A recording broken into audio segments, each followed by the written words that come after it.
बहुत बहुत स्वागत है आप सभी लोगों का। जैसा कि देख पा रहे हैं, एक बहुत ही बेहतरीन कॉन्सेप्ट जो अक्सर आपको कंफ्यूज करता है उसके साथ हम आ चुके हैं। अक्सर ये क्वेश्चन आता है कि देन के बाद सब्जेक्टिव केस आएगा या ऑब्जेक्टिव केस। सब्जेक्टिव का मतलब आप समझ रहे होंगे, आई आएगा कि मी आएगा, ही आएगा कि हिम आएगा। ये अक्सर एक क्वेश्चन आता है कि अगर देन कहीं पर गिवन है तो देन के बाद जो केस आएगा वो आपका सब्जेक्टिव आएगा कि ऑब्जेक्टिव आएगा। तो चलिए आज आपके अपने रॉबर्ट सर इस क्वेश्चन को बिल्कुल सॉल्व करे दे रहे हैं। तो चलिए आगे चलते हैं। अब देखिए, सबसे पहले अगर हम देखें इसको तो क्वेश्चन देखिए, मैं कहता हूं कि देन के बाद दोनों केस पॉसिबल है। ये सब्जेक्टिव भी आ सकता है, ये ऑब्जेक्टिव भी आ सकता है, दोनों केस पॉसिबल है। सब्जेक्टिव भी आ सकता है, ऑब्जेक्टिव भी आ सकता है। तो चलो मैं आपको बताता हूं कैसे सब्जेक्टिव होगा और कैसे ऑब्जेक्टिव होगा, इस बात को समझ लीजिए। देखिए, देन के पहले देखो, देन के पहले चेक करो कि जो केस है वो आपका सब्जेक्टिव केस गिवन है कि ऑब्जेक्टिव केस गिवन है। देन के पहले चेक करो जो केस गिवन है वो आपका सब्जेक्टिव गिवन है या आपका ऑब्जेक्टिव गिवन है। तो देन के पहले वाले केस को चेक कर लो, क्योंकि देन के बाद जो केस आएगा ना वो पहले वाले केस के अकॉर्डिंग आएगा। यानी हम कहें कि देन किसके अकॉर्डिंग चलता है, देन पहले वाले केस के अकॉर्डिंग चलता है। देन किसके अकॉर्डिंग चलता है, पहले वाले केस के अकॉर्डिंग, जिसे हम इंग्लिश में क्या कहते हैं, एंटीसीडेंट। क्या बोलते हैं, एंटीसीडेंट, मतलब ठीक पहले वाला। देन किसके अकॉर्डिंग चलता है, पहले वाले केस के अकॉर्डिंग। आइए देखते हैं, देन के पहले मोर आ रहा है तो मोर तो भाई कोई केस नहीं है। वर्क्स आ रहा है तो वर्क्स भी कोई केस नहीं है, वर्ब है आपका।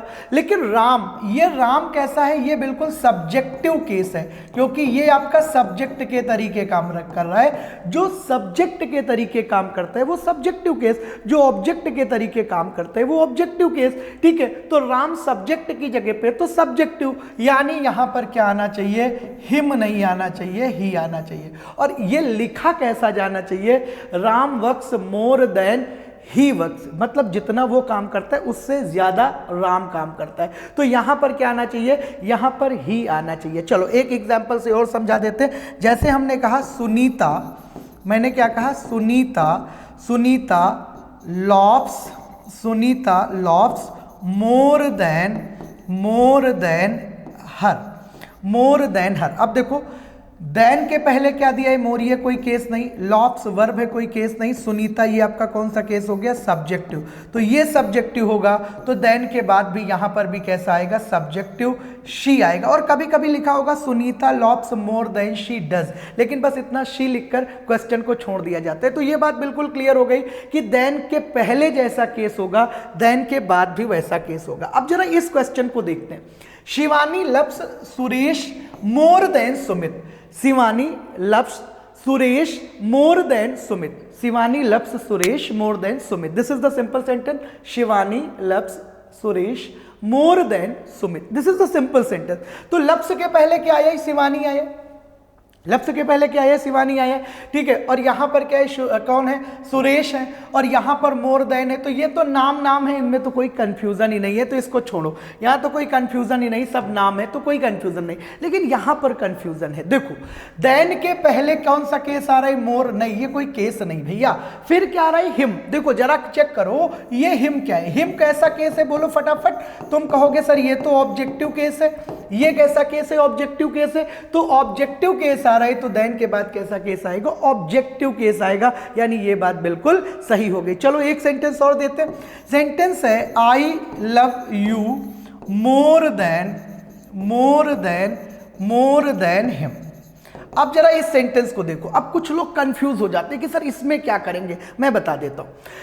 पहले देखो, देन के पहले मोर, कोई केस नहीं, यू। अब यू पता लगाओ, सब्जेक्टिव की ऑब्जेक्टिव, क्योंकि यू तो दोनों तरीके एक ही जैसा काम करता है। तो तुरंत कहोगे सर ये लव है, वर्ब, वर्ब के बाद आ रहा है तो ये आपका ऑब्जेक्टिव केस हुआ। तो ये ऑब्जेक्टिव, तो ये भी क्या है, ये भी बिल्कुल सही है, ठीक है। लेकिन कभी कभी यहां पर क्या होता है, I love you more than he does दे दिया जाता है।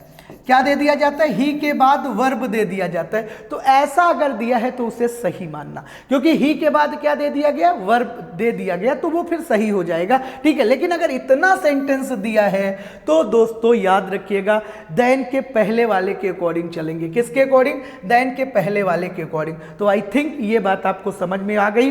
देन के पहले वाले के अकॉर्डिंग हम काम करते हैं। एक जरा सेंटेंस आपको होमवर्क दे देते, I understand you more than she. आपको बताना है दिस सेंटेंस इज राइट और रॉन्ग। अगर रॉन्ग है तो शी की जगह पे क्या आएगा, अगर रॉन्ग है तो शी की जगह पे क्या आएगा। तो बस रॉबर्ट सर के साथ बने रहिए, मुस्कुराते रहिए और ऐसे ही छोटी छोटी बातें सीखते रहिए। So nice of you, thank you very much.